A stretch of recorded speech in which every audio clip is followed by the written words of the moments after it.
Hello guys, আমার কথা শুনতে পাচ্ছ? Yes, sir. ওকে, ক্লাস টেস্ট দিতে কোনো অসুবিধা হয়নি তো? No, sir. ওকে, স্যার বলো। ফর্মে স্যার ঝামেলা হয়েছিল, অনেকে স্যার ফর্মটা লোড হয় নাই। মানে এটা কি ইন্টারনেটের সমস্যার কারণে কিনা বুঝতেছি না, বাট স্যার 5 জনের মতো কমপ্লিট করেছিল যাতে ফর্মটাই লোড হয় নাই। মানে বুঝলাম না। আমার স্যার এই যে ক্লাস টেস্টের কথা স্যার। হ্যাঁ, কি ক্লাস টেস্ট দিতে পারিনি? ক্লাস টেস্ট না স্যার, মানে ফর্মটা লোডই হয় নাই। মানে স্যার ফর্মে ক্লিক করছিল, লোডিং স্ক্রিন দেখাতে দেখাতে টাইম শেষ, মানে লোডিং আর হয়ই নাই। কয়জনের এটা হয়েছে? স্যার 5 জনের। তো এটা তো তার মানে মানে ওদের সাইড থেকে ফল্ট হয়েছে। ওদের কি ইন্টারনেট ঠিক ছিল? স্যার ইন্টারনেট তো অ্যাটলিস্ট মানে ওদের নর্মাল ফেসবুক বা অন্য কিছু ঠিক ছিল, কারণ ওরা আমাকে মেসেজ দিতে পারছে ঠিকই, মানে ইন্টারনেটে। তো কিন্তু লোড হবে না কেন? তোমরা সবাই পারছো, ও পারবে না কেন ওরা? স্যার হয়তো স্যার ডিবাগ থাকতে পারে হয়তো কোনোভাবে, মানে আমরা স্যার বুঝতেছি না, এটা কখনো এরকম হয় না আর কি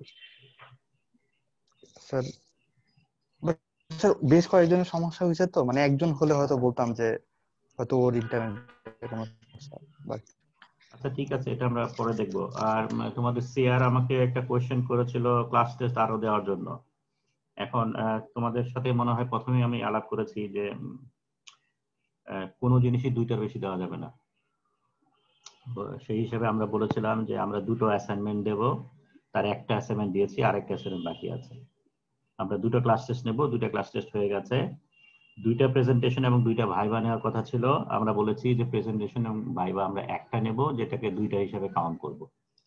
তার মানে প্রেজেন্টেশন যেটা নিব সেইটা প্রেজেন্টেশন মার্কস এবং ভাইবার মার্কস এটাই আমরা কনসিডার করব। আর ক্লাস টেস্ট দুইটার থেকে বেস্ট ওয়ান, অ্যাসাইনমেন্টের দুইটা থেকে বেস্ট ওয়ান। সো এই চারটা মেথড অফ অ্যাসেসমেন্ট আমরা কন্ডাক্ট করব।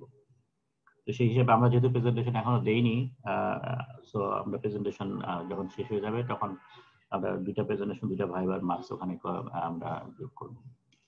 বাই দ্য ওয়ে, যারা ক্লাস টেস্ট দিতে পারোনি এইবার, তারা আমাকে ইন্ডিভিজুয়ালি যোগাযোগ করবা, কি হচ্ছে সমস্যা হয়েছে দেখবো। ইফ নেসেসারি আমি তাদের জন্য সেপারেট ক্লাস টেস্ট নেওয়ার ব্যবস্থা করব। ঠিক আছে, ওকে, তাহলে আমরা আজকে শুরু করি আমাদের ক্লাস। আমি স্ক্রিন শেয়ার দিচ্ছি।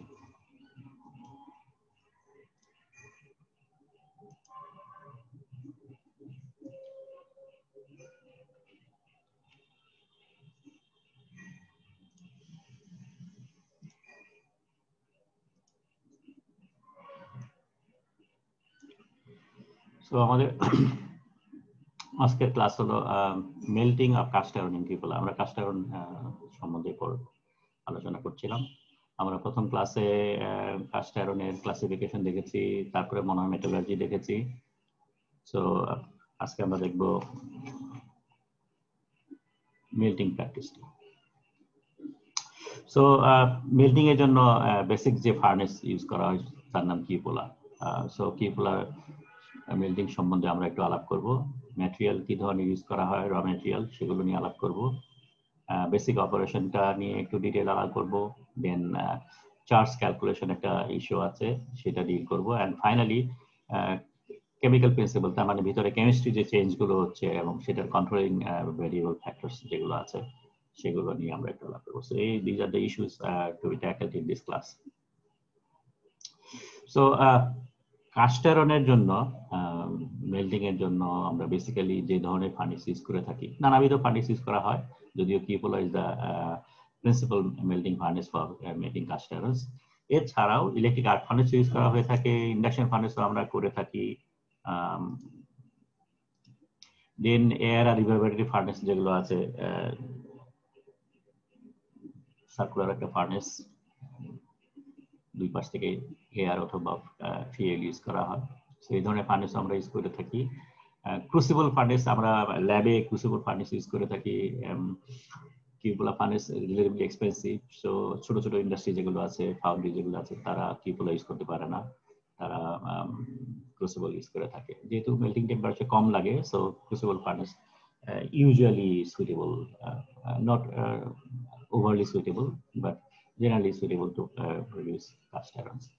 ডুপ্লেক্সিং বলে একটা মোর কমন মেথড আছে, যা বড় বড় ইন্ডাস্ট্রি যেগুলো আছে, বড় বড় ফাউন্ডারি যেগুলো আছে, তারা সাধারণত এই ধরনের ডুপ্লেক্সিং মেথড ইউজ করে থাকে। অর্থাৎ মেল্টিং করা হয় একটা জায়গায় এবং কম্পোজিশন অ্যাডজাস্টমেন্ট করা হয় আরেকটা জায়গায়। সো এয়ার ফার্নেসটা ইউজুয়ালি কম্পোজিশন অ্যাডজাস্টমেন্টের জন্য ইউজ করা থাকে, মেল্টিংটা করা হয় পিপোলাতে।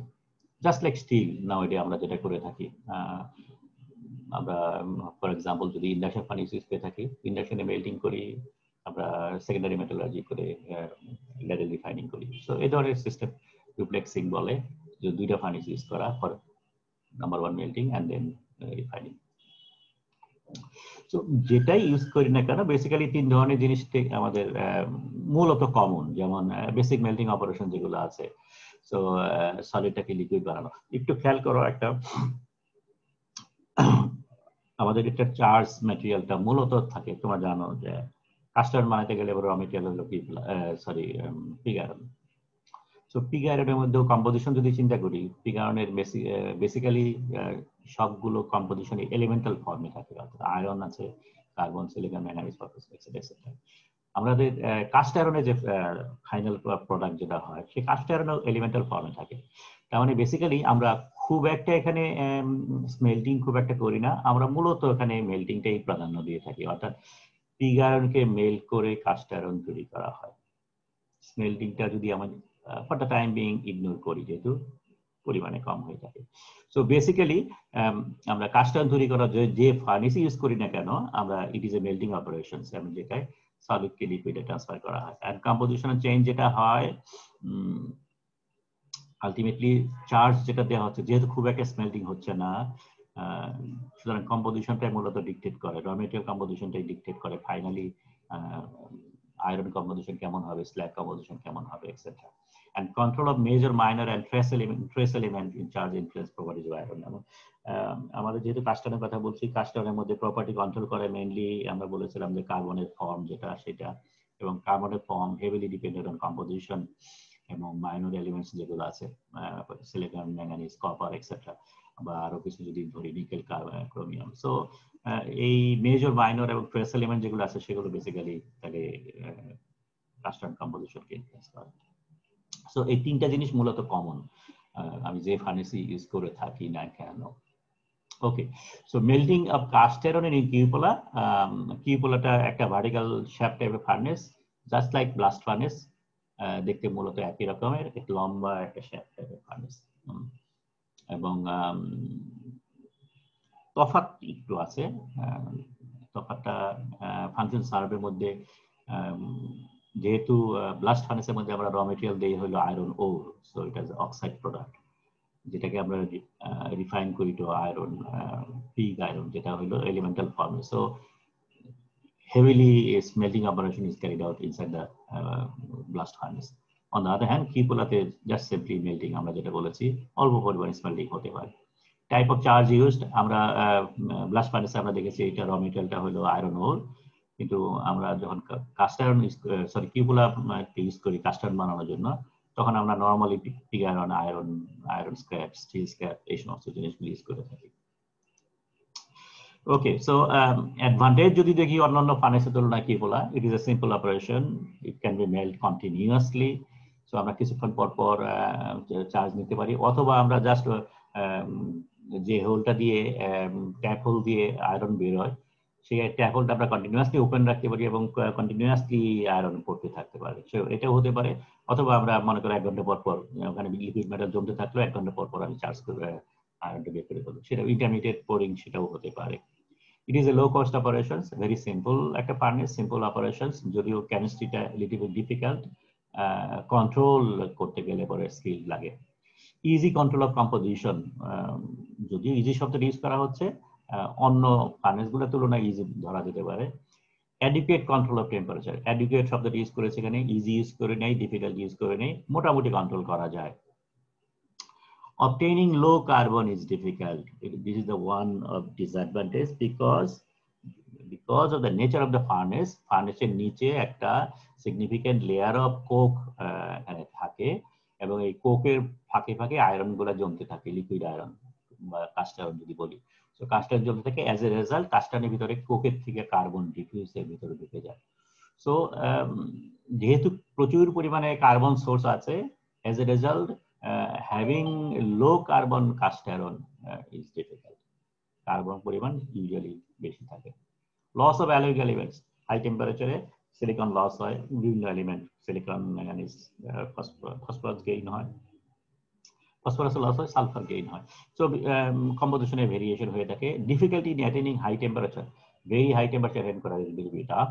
Difficulty in melting alloy cast iron, alloy composition control করা very difficult. On the other hand, generally আমাদের একটা normal steel iron cast iron making operation করতে গেলে পরে cupola is the suitable furnace. আমাদের দেশে অনেক ফাউন্ড্রিতেই কিউপোলা আছে, এবং বাংলায় কিউপোলা ফার্নেসকে বলে ঝর্ণা furnace. So now we have it. So দেখতে অনেকটা এরকম। আমরা বলেছি এটা একটা লম্বা একটা শ্যাফট টাইপের ফার্নেস।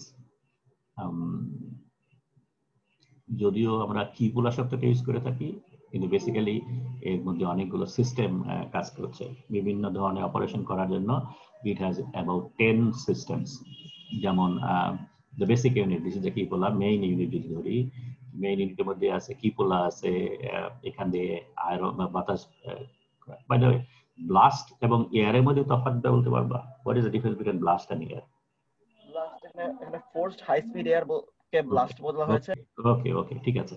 সো এখানে আমরা হাই প্রেসারে বাতাসটাকে ভিতরে ঢুকাচ্ছি, যেটা ব্লাস্ট বলছি। সো ব্লাস্ট ডেলিভারি সিস্টেম আলাদা একটা সেপারেট সিস্টেম লাগে, চার্জিং এর জন্য আলাদা সিস্টেম লাগবে, ক্রেন বা এক্সেট্রা এক্সেট্রা। দেন ডুপ্লেক্সিং ফার্নেস যদি লাগে তাহলে আনাদার ফার্নেস এখানে থাকতে হবে। স্ল্যাগ হ্যান্ডলিং এর জন্য একটা সিস্টেম লাগবে।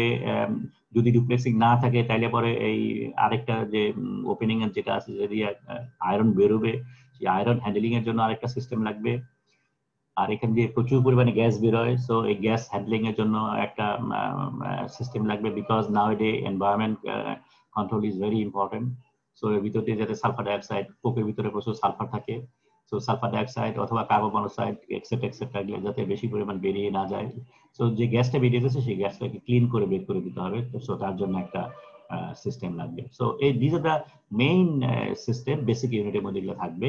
এছাড়া অন্যান্য কিছু অ্যাডিশনাল সিস্টেম আমরা ইউজ করে থাকি। ফর এক্সাম্পল, এনার্জি রিকভারির জন্য যদি লাগে, আমরা চাই রিকুপারেটিভ সিস্টেম হতে পারে, রিজেনারেটিভ সিস্টেম হতে পারে, যাতে করে হাই টেম্পারেচারে যে গ্যাসটা বেরিয়ে যাচ্ছে সেই গ্যাসের হাই এনার্জিটা আমরা টু সামওয়াট এটাকে রিকভারি করতে পারি by using checker brick work. So brick ওয়ার্কের ভিতর দিয়ে আমরা এটা যদি ঢুকিয়ে দিই, তাহলে ব্রিকটা প্রিহিটেড হয়ে যাবে, এবং সেখান দিয়ে পরবর্তী পর্যায়ে বা আমরা যদি কোল্ড এয়ার পাস করাই, এয়ার বিকেম হিটেড। সো আমরা ওই গ্যাসের হিটটাকে আমরা এখানে রিকভারি করলাম। সেই ধরনের রিকভারি সিস্টেম আর রিজেনারেটিভ সিস্টেম আমরা এখানে ইউজ করতে পারি।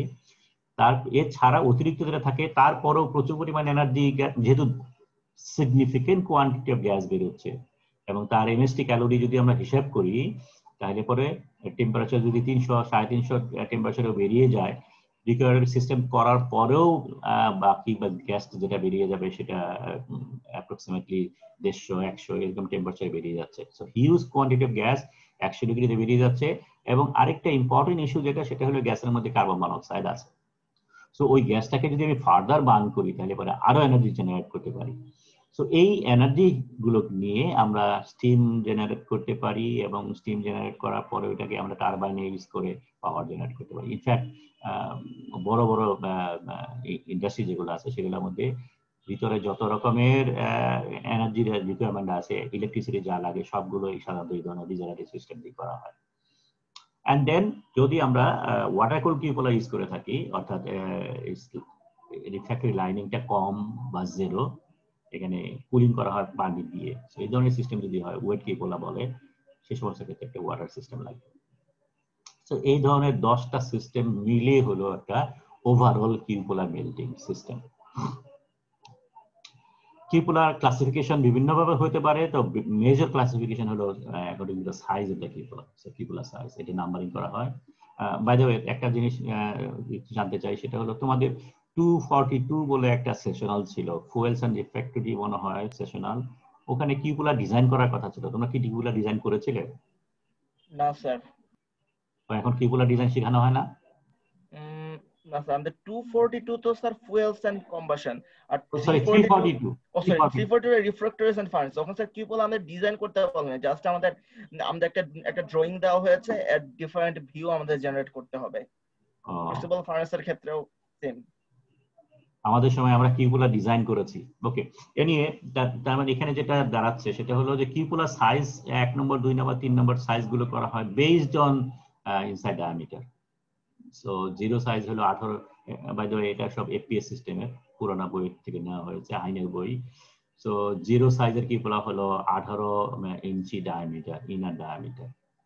এক নম্বর সাইজের কিউপুলা হলো 23 ইঞ্চি, এক্সেট্রা এক্সেট্রা। সো এই সাইজ অনুযায়ী ডায়ামিটার অনুযায়ী সাইজিং করা হয়, এবং তার সাথে কয়েকটা জিনিস অ্যাসোসিয়েটেড। সেটা হলো মেল্টিং রেট কত, প্রতি ঘন্টায় কত টন আয়রন বেরোচ্ছে, and at the same time coke ratio বলে একটা, কোক রেশিও, তার মানে আয়রন বাই কোক। স্লাইড শেয়ারটা বন্ধ হয়ে গিয়েছে।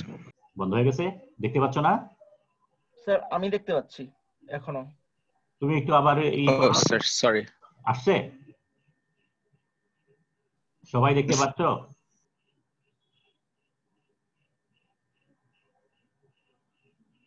স্যার এখন দেখতে পাচ্ছি।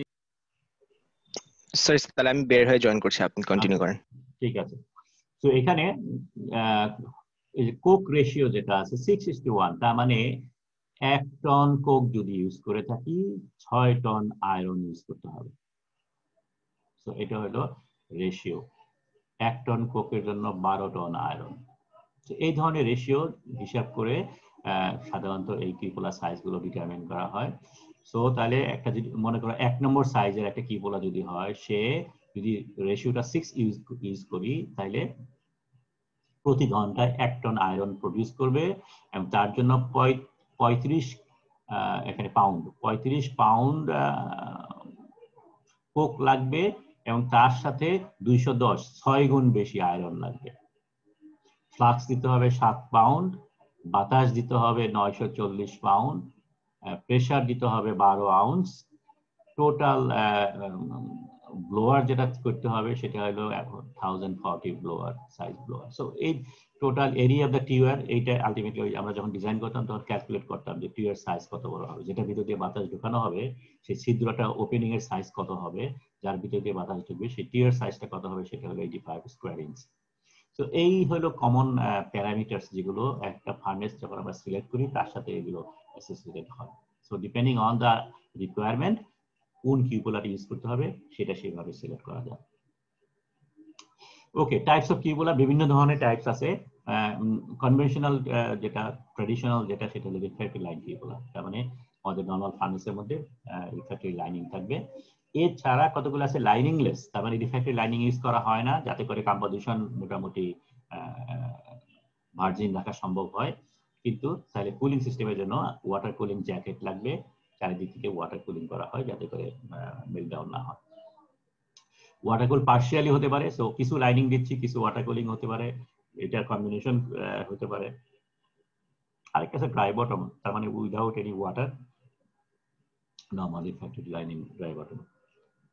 So based on slag system, সেটা হলো এগুলো তো তোমরা একদম ইনিশিয়ালি বলেছো, acid lining, acid slag cupola, basic slag cupola. তার মানে চার্জ মেটেরিয়ালের মধ্যে সালফার কতটুকু আছে, ফসফরাস কতটুকু আছে তার উপর ডিপেন্ড করে। সো লো সালফার লো ফসফরাস যদি হয় তাহলে আমরা অ্যাসিড লাইনিং ইউজ করতে পারি, বেসিক লাইনিং যদি করতে হয় তাহলে provide low sulphur and high carbon. এটা মনে হয় আমি উল্টা করে রেখেছি, বেসিক লাইনিংটা করা হয় যাতে করে আমরা সালফার বেশি ইউজ করতে পারি। সো এটা হাই সালফার হতে পারে। Okay, based on energy conservation. So এর সাথে ফার্নেসের সাথে যদি আমরা রিজার্ভেটিভ সিস্টেম ইউজ করি তাহলে হট ব্লাস্ট কিউপুলা হতে পারে, তার মানে এয়ারটাকে প্রিহিট করে আমরা ঢুকাতে পারি। ডিভাইডেড ব্লাস্ট হলো নরমালি এই যে ওপেনিং দিয়ে টুয়ার দিয়ে যে বাতাসটা ভিতরে ঢুকানো হয়, টুয়ারটা সাধারণত একটা লাইনে হয়। So through out the cross section কয়েকটা জায়গা দিয়ে বাতাস টেনজেনশিয়ালি ভিতরে ঢুকে, এগুলো কিন্তু একটা লেয়ারের মধ্যে। তো এখানে ডিভাইডেড ব্লাস্ট যেটা বলা হচ্ছে, তো লাইনিং লেয়ারটা দুইটা থাকবে। সো এখান দিয়ে একটা লেয়ার, এখানে একটা লেয়ার, এরকম দুইটা লেয়ারের ভিতর দিয়ে 2 rows of টিউয়ার্স তার ভিতর দিয়ে বাতাস ঢোকানো হচ্ছে। আর কোকলেস হতে পারে, তার মানে তখন আমরা কোক বাদ দিয়ে আমরা কোল চার্জ করতে পারি, ন্যাচারাল গ্যাস করতে পারি, অয়েল করতে পারি, এক্সেট্রা এক্সেট্রা। সো এই ডিফারেন্ট ওয়েতে কিগুলাকে ক্লাসিফাই করা যেতে পারে। সিলেকশন অনেক ভেরিয়েবল আছে, প্রসেস রিকোয়ারমেন্টের মধ্যে কতগুলো আছে, এখানে কোন ধরনের আয়রন তৈরি করব, কেমিস্ট্রি কেমন, চার্জ মেটেরিয়াল কেমন, এক্সেট্রা এক্সেট্রা। এছাড়া প্রোডাকশন রিকোয়ারমেন্ট হতে পারে, মেল্টিং রেট কত হবে, 1 টন ডেইলি, কত continuously, etcetera etcetera. Metal demand, melting schedule কেমন, ফিজিক্যাল রিকোয়ারমেন্ট আছে, কত বড় জায়গার মধ্যে হচ্ছে, অ্যাক্সেসিবিলিটি কেমন, এলিভেশন কত কত হাইটে করা হচ্ছে, etcetera etcetera. So this is the physical design for অ্যাসপেক্টের মধ্যে আছে। ইকুইপমেন্ট ফ্যাক্টরের মধ্যে cupola, blast system, etcetera etcetera, এটা কি ধরনের হতে পারে, কিউপোলা কোন কি ধরনের কিউপোলা ইউজ করা হচ্ছে, এক্সেট্রা। ওয়াটার সিস্টেম আছে কিনা। মিসেলেনিয়াস অনেকগুলো ফ্যাক্টর আছে, যেমন মেটাল ট্রান্সপোর্ট কিভাবে করা হচ্ছে, ডিসালভারেশন করা হচ্ছে কিনা, স্ল্যাগ ডিসপোজাল কেমন হবে। So নানাবিধ variables available আছে during the selection of a cupola furnace. Ordinary ছোট ফাউন্ডিতে এই সমস্ত কথা চিন্তা করা হয় না, কিন্তু বড় ফার্নেসের ব্যাপারে ওই ফাউন্ডিতে অবশ্যই এই সমস্ত ইস্যুগুলো কনসিডার করা হয়। কিউপুলা ম্যাটেরিয়াল মোটামুটি 3 ধরনের ম্যাটেরিয়াল আমরা ইউজ করে থাকি, একটা আয়রন সোর্স, একটা এনার্জি সোর্স এবং একটা হলো ফ্লাক্সের সোর্স। সো এই 3 ধরনের সোর্স ইউজ করা থাকে। Cupola melting complex process occurs at high temperature. আমরা যে সমস্ত চার্জ মেটেরিয়াল ইউজ করছি সবগুলাই ইন্টিমেটলি অ্যাসোসিয়েটেড হয়ে থাকে। এন্ড একটা গুড চার্জ সাপ্লাই করা, এটা একটা very critical aspect to have your required raw material, required product. So একটা ভালো প্রোডাক্ট অফ ডিজায়ার্ড কম্পোজিশন যদি পেতে হয়, তাহলে চার্জ মেটেরিয়ালটাকে ওইভাবে সিলেক্ট করতে হবে, একটা good charge material, charge mix use করতে হবে। And factors যে সমস্ত কনসিডার করা হয় সেটা হলো size and number of cupola, because it will determine the amount of coke, amount of iron to be used, amount of flux to be used. Hours of cupola operation is day, তার উপর depend করে charge কিরকম use করা হবে। Iron to coke ratio, so যেটাকে normally coke ratio বলে, so এটা একটা ইম্পর্টেন্ট ইস্যু, বিকজ এটাই ডিটারমিন করে everything. Physical condition and density of the scrap, scrap যদি ইউজ করে থাকো, না এটা আমরা একটু পরেই বলবো। স্ক্র্যাপের সাইজ, শেপ একটা ইম্পর্টেন্ট ইস্যু, বিকজ এটাই আলটিমেটলি ডিটারমিন করবে তুমি যখন চার্জ করছো এটা আলটিমেটলি কত ডেন্সলি এটা প্যাকিং হচ্ছে। যত লাইটলি প্যাকিং হবে অপারেশন তত ডিফিকাল্ট হবে। So density of the packing অথবা যে স্ক্র্যাপ যেগুলো ইউজ করছো তার size and shape is important. Maximum tonnage to be melted each hour, this is another variable. So charge material গুলো যদি আমরা এক এক করে দেখি, মেটালিক্স অবশ্যই থাকবে, যেটা আয়রন সোর্স, এটা কয়েকটা হতে পারে। Found scrap, one of the dominating charge material. Pig iron, apparently মনে হতে পারে pig iron the main charge material. Nowadays it is not. Steel scrap আমরা ইউজ করতে পারি, ferroalloy আরেকটা issue to adjust the composition. Coke, obviously it is a source of carbon and fuel. Limestone, this is as a fluxy material use করা হচ্ছে। and other addition যদি আমরা structure modify করতে চাই, ফর এক্সাম্পল আমরা যদি 100% grey iron যদি পেতে চাই, তাহলে আমরা সাধারণত ফেরোসিলিকন অ্যাড করে থাকি ইনোকুলেন্ট হিসেবে, অথবা আমরা যদি ডাক্টাইড আয়রন তৈরি করতে চাই তাহলে আমরা ফেরোসিলিকন অ্যাড করি, এট দ্য সেম টাইম আমরা নোডুল্যান্ট হিসেবে ম্যাগনেসিয়াম অ্যাড করি। সো এই সমস্ত আদার ফেরোঅ্যালয়েস আমরা ক্রোমিয়াম, ফেরোক্রোমিয়াম অ্যাড করতে পারি, ফেরোসিলিকন অ্যাড করতে পারি, ম্যাগনেসিয়াম অ্যাড করতে পারি। সো এই সমস্ত অ্যালয় অ্যাডিশনের জন্য বিভিন্ন ধরনের অ্যাডিশন করা হয় ferroalloy form to control the structure and properties. So একটা টিপিক্যাল হিসাব আমরা বের করতে পারি, সেটা হলো 1 টন পিগ আয়রন যদি আমরা ইউজ করি, pig iron plus scrap plus steel, so scrap plus pig iron 1 ton use করলে তার জন্য অ্যাপ্রক্সিমেটলি 0.15 টন কোক লাগে। So this is the ratio, coke ratio আমরা বলছি। 0.03 টন ফ্লাক্স লাগে এবং 1.2 টন এয়ার লাগে। সো এটা হলো 2.38 টন টোটাল। এবং তার জন্য প্রোডাক্ট যেটা জেনারেট করবে সেটা হলো 0.98 টন মোল্টেন আয়রন তৈরি হবে। So this is the first iron generate হবে 0.98 টন, 0.05 টন স্ল্যাগ জেনারেট হবে, 1.35 টন স্ট্যাক গ্যাস তৈরি হবে। So huge quantity of stack gas তৈরি হচ্ছে, and total 2.38. সো চার্জ গুলোকে যদি আরেকটু ডিটেইল দেখি তাহলে মেটালিক চার্জ যেগুলো আছে তার মধ্যে আছে হলো মার্চেন্ট পিগ আয়রন, এমপিআই বলে, মার্চেন্ট পিগ আয়রন। তার মানে আমরা বাজার থেকে যে পিগ আয়রনগুলো কিনি, তোমরা ফাউন্ডারিতে দেখেছো কিনা, মোটামুটি এরকম সাইজের একটা স্ল্যাবের মতো দেখতে পিগ আয়রন। এগুলো বড় বড় ইন্ডাস্ট্রি থেকে তৈরি করে রেডি স্টকে থাকে, কম্পোজিশন ইউনিফর্ম, এদের সাইজ ইউনিফর্ম, কোনো রকমের ফাইন্স বলে কিছু নাই, surface quality is very good. As a result these are the premium quality iron source. So this is called merchant pig iron. DRI সম্বন্ধে আমরা জানি, রিটার্নস প্রতি মিন করা হচ্ছে কাস্ট আয়রন রিটার্ন, বিভিন্ন ধরনের স্ক্র্যাপ, তোমার নিজের ফাউন্ডি স্ক্র্যাপ হতে পারে বা বাইরে থেকে ফাউন্ডি স্ক্র্যাপ কিনে নিয়ে আসতে পারো, স্টিল স্ক্র্যাপ হতে পারে, স্টিল স্ক্র্যাপ সামটাইমস কাজে লাগে একটু কি বলবো ব্যালেন্স দ্য কম্পোজিশন, বাইরে থেকে কাস্ট আয়রন যেটা বট কাস্ট আয়রন বলছে, and different alloy additions. So these are the metallic charges. Pig iron আগেকার ফাউন্ডি গুলোতে পিগ আয়রন বেশি ইউজ করা হতো, মেইন সোর্স ছিল পিগ আয়রন। নাও ডে বড় বড় ইন্ডাস্ট্রিতে almost zero pig iron use করা হয়, কারণ এখন বাজারে প্রচুর পরিমাণে স্ক্র্যাপ অ্যাভেলেবল আছে। So cast iron scrap readily available, so you can buy cast iron scrap. So ছোট ছোট ফাউন্ড্রিতেই শুধুমাত্র কিছু পরিমাণে পিগ আয়রন ইউজ করা হয়, আদারওয়াইজ বড় বড় ফাউন্ড্রি 100% স্ক্র্যাপের উপরে চলে। অ্যাডভান্টেজ যদি আলটিমেটলি পিগ আয়রন যদি ইউজ করো, পিগ আয়রনের কথা একটু আগেই বলেছি, এটা shape identical, dimension identical, weight মোটামুটি আইডেন্টিক্যাল হয়ে থাকে, clean, free of any fines. So এটা চার্জ করলে পরে ডাস্ট জেনারেট করবে খুবই কম, কম্পোজিশন মোটামুটি ইউনিফর্ম হবে, কেমিক্যাল ক্যারেক্টারিস্টিক্স যেটা বলছি সাধারণত বিগ ফাইভ যেগুলো আছে, যেহেতু বড় বড় ইন্ডাস্ট্রি থেকে এই পিগ আয়রনগুলো তৈরি হয়, সুতরাং তাদের কম্পোজিশন মোটামুটি ইউনিফর্ম থাকে, এবং যখন তুমি কিনবা কেনার সময় তারা already certify you what percentage of carbon আছে, কতটুকু সিলিকন আছে, কতটুকু ম্যাগনেজ আছে। সো তোমার calculation, charge calculation will be very easy.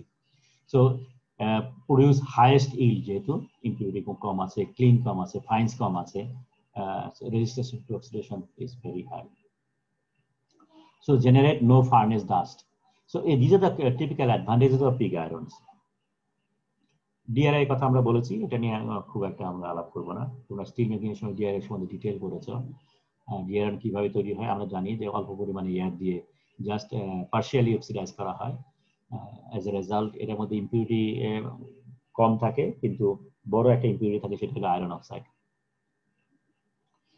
So as a result DRI যদি ইউজ করি, কম্পোজিশন ইউনিফর্ম হয়, ট্রাম্প এলিমেন্ট খুবই কম থাকে, তো ডিসঅ্যাডভান্টেজ হলো because of the iron oxide, যখন এটা ইউজ করা হয় তখন এই আয়রন অক্সাইড গুলো রিঅ্যাক্ট করে।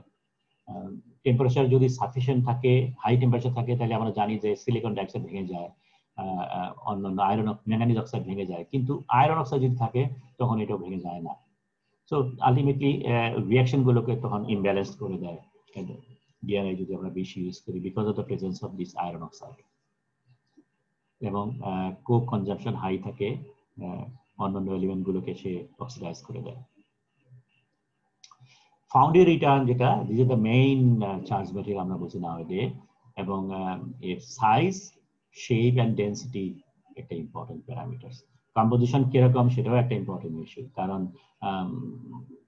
এক এক ইন্ডাস্ট্রিতে এক এক ধরনের রিটার্ন তৈরি করে, কারণ তাদের প্রোডাক্টের কোয়ালিটি, প্রোডাক্টের composition specification different. As a result তোমার কি ধরনের তুমি স্ক্র্যাপ কিনছো সেটা তোমার জানতে হবে। সো পার্টিকুলারলি এই বিগ ফাইভ বলতে আমরা যেটা বুঝি, carbon, silicon, manganese, sulphur, phosphorus. So এই পাঁচটা এলিমেন্ট কতটুকু আছে এটা তোমার জানা দরকার। এবং ফর কাস্ট আয়রন মেকিং আমরা স্টিল স্ক্র্যাপের চেয়ে অবশ্যই আয়রন স্ক্র্যাপকে দাম দেবো, কারণ স্টিল স্ক্র্যাপের মধ্যে কার্বন নাই, সিলিকন নাই, ম্যাঙ্গানিজ নাই, কিন্তু তোমার কাস্ট আয়রন তৈরি করতে গেলে কার্বন লাগবে হিউজ কোয়ান্টিটি, সিলিকন লাগবে বেশি কোয়ান্টিটি, ম্যাঙ্গানিজও লাগে। সো এই কারণে আমরা বলি যে কাস্ট আয়রন প্রোডাক্ট তৈরি করার সময় কাস্ট আয়রনের স্ক্র্যাপই মোস্ট ইম্পর্টেন্ট, স্টিল ততটা ইম্পর্টেন্ট না। রেজিডুয়াল এলিমেন্ট কিরকম আছে, ইন দ্যাট সেন্স আমরা স্টিলটাকে ডমিনেট করি, সেই কারণেই স্টিলটা দেওয়া হয় এই ট্রাম্প এলিমেন্ট গুলোকে ডাইলিউট করার জন্য, কারণ সিডের মধ্যে এই সমস্ত এলিমেন্ট অলমোস্ট জিরোর কাছাকাছি আছে।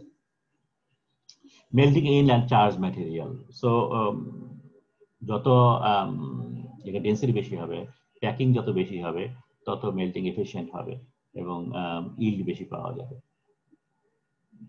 By product disposal effects the environment, so এই তোমার স্ক্র্যাপের মধ্যে যদি বেশি পরিমাণে সালফার থাকে, বেশি পরিমাণে ফাইন্স থাকে, তার মানে প্রচুর পরিমাণে বালু কাদা ইত্যাদি লেগে আছে, সেই সমস্ত জিনিস যদি চার্জ করি তাহলে পরে অ্যাটমসফিয়ার পলিউটেড হয়। So it is lot cheaper to buy scrap than to make it. So এটা obviously যদি স্ক্র্যাপ তৈরি করো তাতে প্রচুর পরিমাণে কস্ট ইনভলভ হয়, মেল্টিং কস্ট, লস কস্ট। সুতরাং স্ক্র্যাপ বাই করার চেয়ে স্ক্র্যাপ তৈরি করাটা নট গুড। অ্যালয় এডিশন করা হয়, বিভিন্ন ধরনের অ্যালয় এডিশন করা হয় বেসিক্যালি টু ইমপ্রুভ প্রপার্টিজ। আমি হায়ার স্ট্রেংথের স্টিল চাই, এটসেট্রা এটসেট্রা, অথবা করোশন রেজিস্ট্যান্ট প্রপার্টি একটু better, not steel, sorry cast iron কথা বলছি। So high strength cast iron চাই, অথবা কাস্ট আয়রন আমরা এই ইটা কি বলে এটা করোশন প্রপার্টি আরেকটু বেটার করতে চাই, সো আমরা ক্রোমিয়াম অ্যাড করতে চাই, এটসেট্রা এটসেট্রা। সো পার্টিকুলারলি এই অ্যালয় এডিশনটা করা হয় to have certain specific properties. আগেকার দিনে কিউপোলার মধ্যে অ্যালয় এডিশন করা ডিফিকাল্ট ছিল, but nowadays it is relatively simpler, not simpler বলবো, easier because control is efficient. সিলিকনের জন্য আমরা নরমালি ফেরোসিলিকন ইউজ করি আইদার লাম্প ফর্মে অথবা লিকুইড ফর্মে, ম্যাঙ্গানিজ এগেইন ফেরোম্যাঙ্গানিজ ফর্মে অ্যাড করি, অথবা সিলিকন ম্যাঙ্গানিজও অ্যাড করে থাকি। সো এগুলো প্রত্যেকটা গ্রেডিং করা হয় depending on the percentage of the element available. Silicon, for example, 75% ferrosilicon, তার মানে এই ferrosilicon মধ্যে 75% silicon আছে, 50% silicon, তার মানে ferrosilicon মধ্যে 50% silicon আছে। So you can calculate considering 50% silicon, এই 1 কেজি ferrosilicon দিলে পরে আধা কেজি silicon পাবা।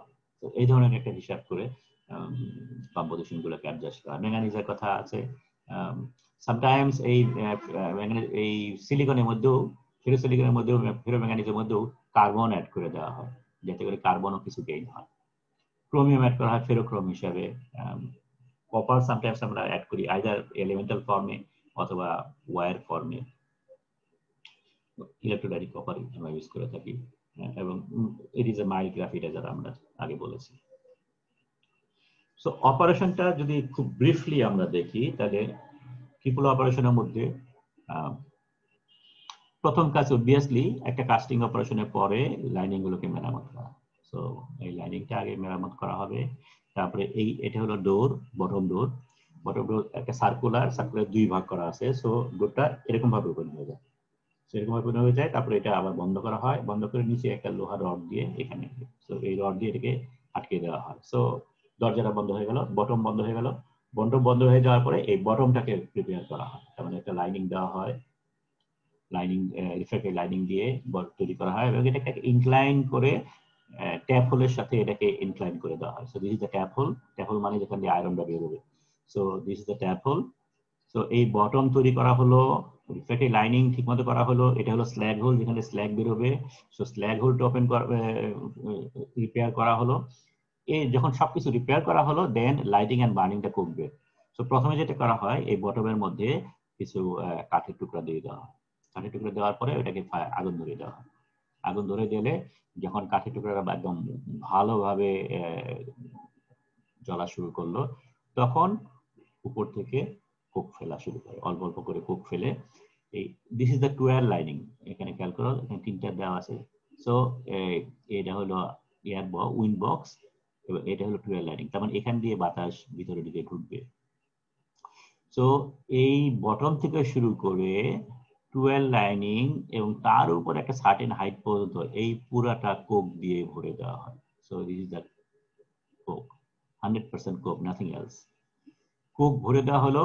এখন যখন এই তারপরে কোক ভরে দেওয়ার পরে টুয়েল দিয়ে বাতাস ব্লো করা শুরু করা হয়। বাতাস ব্লো করার পরে এটাকে কিছুটা বার্ন করা হলো। বাতাসটা কোথায় যাবে? এখান থেকে যখন বাতাস দিচ্ছি তখন এটা উপর দিকে উঠবে, বাতাস উপর দিকে উঠবে।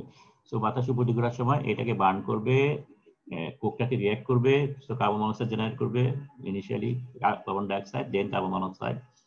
সো এটা প্রিহিটেড হবে, প্রিহিটেড হওয়ার পরে এটার সাথে সাথে এই নিচের গুলো রেড হট হবে, এগুলো কখনোই বার্ন করবে না যেহেতু এখানে বাতাস নাই, বাতাস উপর দিয়ে উঠতেছে। সো এটা লাল প্রিহিটেড অবস্থায় থাকবে। যখন এটা সাফিসিয়েন্ট হিট জেনারেট করলো তারপরে আমরা এটা থেকে চার্জ করা শুরু করব, এবং চার্জ করার সময় আমাদের তিনটা র মেটেরিয়াল ইউজ করা হয়। একটা হলো আয়রন সোর্স, সো আমরা পিগ আয়রন ইউজ করতে পারি, স্ক্র্যাপ ইউজ করতে পারি, দেন কোক দিতে হবে, এন্ড দেন ফ্লাক্স দিতে হবে। সো আইদার আমরা একটা বাকেটের মধ্যে সবগুলো ওই যে রেশিওতে মিক্স করব সেই রেশিওতে মিক্স করে সবগুলো একসাথে দিতে পারি, অথবা আরেকটা প্রসেস হতে পারে সাধারণত যতটুকু পিগ আয়রন দেওয়ার পিগ আয়রন দিলাম, তারপরে যতটুকু কোক দেওয়া দরকার কোক দিলাম, তারপরে যতটুকু ফ্লাক্স দেওয়ার ফ্লাক্স দিলাম, আবার পিগ আয়রন, আবার ফ্লাক্স, আবার কোক, এভাবে so alternate layer by layer by layer by charging করা হয়। এবং চার্জিং করে পুরা এই this is the charging door, এই চার্জিং ডোর পর্যন্ত পুরাটা ভরে দেওয়া হয়, পুরাটা ভরে দেওয়া হয়। এবং অপারেশন যেটা হচ্ছে এই টিয়ারের উপরে কোক যেটা আছে সেটা বার্ন করবে, বার্ন যেহেতু বার্ন হচ্ছে সো এটা আস্তে আস্তে কনজিউম হয়ে যেতে থাকবে এবং এগুলা নিচের দিকে নামতে থাকবে।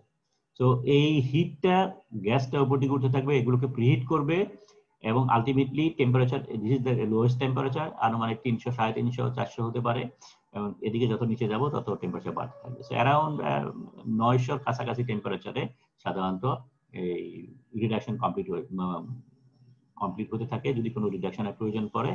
এবং আলটিমেটলি টেম্পারেচার আমরা জানি পিগ আয়রন যেহেতু, সো এটা মেল্টিং পয়েন্ট কার্বন আছে, লেটস সে কার্বন 3.5 আছে, সো আমাদের ইউটিকি টেম্পারেচার আছে 1130, সো এটা 1130 এর উপরে, সো 1200, 1250 টেম্পারেচারের মধ্যে মেল্ট হয়ে যাবে। সো মেল্ট হলে পরে এটা ড্রপ ওয়াইজ নিচের দিকে পড়তে থাকবে, নিচের দিকে পড়তে থাকবে, এবং এই কোকের ফাঁকে ফাঁকে দিয়ে দিয়ে এগুলো আলটিমেটলি এই জায়গাটায় জমতে শুরু করবে। তো যখন এগুলো নিচের দিকে পড়তে থাকবে ট্রিকল ডাউন করে করে, তখন এই চারিদিকে কোক থেকে কার্বন গুলো ভিতর দিকে ঢুকতে থাকবে। So initially iron, pure iron droplet পড়তে ছিল, কিন্তু এখন এই কার্বন গুলো এটা ভিতর থেকে ডিফিউজ করে আয়রনের, পিওর আয়রন লিকুইডের মধ্যে কার্বন ঢুকতে থাকবে। সো কাস্ট আয়রন হওয়া শুরু করবে। At the same time, because এখানে সব বার্নিং গুলো হচ্ছে, this has the maximum temperature.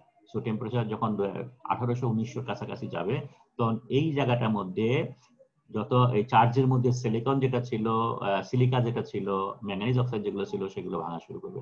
Because high টেম্পারেচারে সিলিকা ভেঙে যায়, ম্যাঙ্গানিজ অক্সাইড ভেঙে যায়। সো ভেঙে গেলে পরে ম্যাঙ্গানিজ ফর্ম করবে, সিলিকন ফর্ম করবে, এই সিলিকন ম্যাঙ্গানিজ গুলো লিকুইড আয়রনের মধ্যে ডিফিউজ করা শুরু করবে। So ultimately chemical composition of the cast iron will begin to form. So এই হলো মোটামুটি অপারেশন। তার মানে আমরা প্রিপারেশন করলাম lining, tap hole, slag hole, lighting করলাম, কোক বেড, এখানে যে কোক যেটা আছে সেটাকে কোক বেড বলে, আমরা কোক বেড অ্যাকচুয়ালি ডিফাইন করব একটু পরে। সো এই কোক বেডটাকে আমরা বার্নিং করা স্টার্ট করব, দেন চার্জিং করব, এবং ফাইনালি আমরা অ্যাকচুয়াল ব্লোয়িং স্টার্ট করব, এবং ব্লোয়িং করলে পরে এগুলো সব গলে গলে পড়তে থাকবে। সো চার্জ গুলো আস্তে আস্তে নিচের দিকে পড়তে শুরু করবে, এবং উপরে জায়গা খালি হলে পরে আবার ফাইনাল চার্জ করতে থাকবে। সো নিচের দিকে নামতে থাকবে, চার্জিং কন্টিনিউ করতে থাকবে। এইভাবে জিনিসটা হতে থাকবে। এখন ট্যাপিং এন্ড স্ল্যাগিং কখন হবে সেটা ডিপেন্ড করে তোমার অপারেশনের উপরে। আমরা বলেছি অপারেশন ক্যান বি কন্টিনিউয়াস, তার মানে এখানে ট্যাপ হোলটা সবসময় ওপেন থাকবে, যত পড়তেছে তত এটা বিরতি বেরিয়ে যাবে। সেটা হতে পারে, অথবা আমি 1 ঘন্টা পর পর আমি করব, সেটাও হতে পারে। 1 ঘন্টা পর তুমি ট্যাপ হোলটা খুলে দিলা, এটা বিদ্যুতে পড়ে গেল, যতটুকু রেডি হয়েছে ততটুকু শেষ হয়ে গেল, আবার ট্যাপ হোল বন্ধ করে দিলা, এভাবে অপারেশন হতে পারে। So depending on the operations, tapping and slagging. Slagging মানে উপর দিয়ে এটা পড়তে থাকে, সাধারণত স্ল্যাগ হোলটা সবসময় ওপেন থাকে, তো স্ল্যাগ হোল থেকে স্ল্যাগ পড়তেই থাকে। ফাইনালি যখন শেষ হয়ে গেল, শেষ হয়ে যাওয়ার পরে এখানকার এই যে ঢাকনা এইটা যেটা আছে, যেটা দিয়ে আটকে রাখা হয়েছিল, সেটা খুলে ফেলে দেওয়া হয়, খুলে ফেলে বটমটা ওপেন হয়ে গেল, উপরে যা আছে সব নিচে পড়ে গেল। So this is called dropping the bottom. এবং বটম ড্রপিং করে সবগুলোকে পরিষ্কার করে আবার লাইনিং রিপেয়ার করে আবার বন্ধ করে দিয়ে নেক্সট অপারেশন স্টার্ট করা। সো এইভাবে সাধারণত পিপল অপারেশন চলতে থাকে।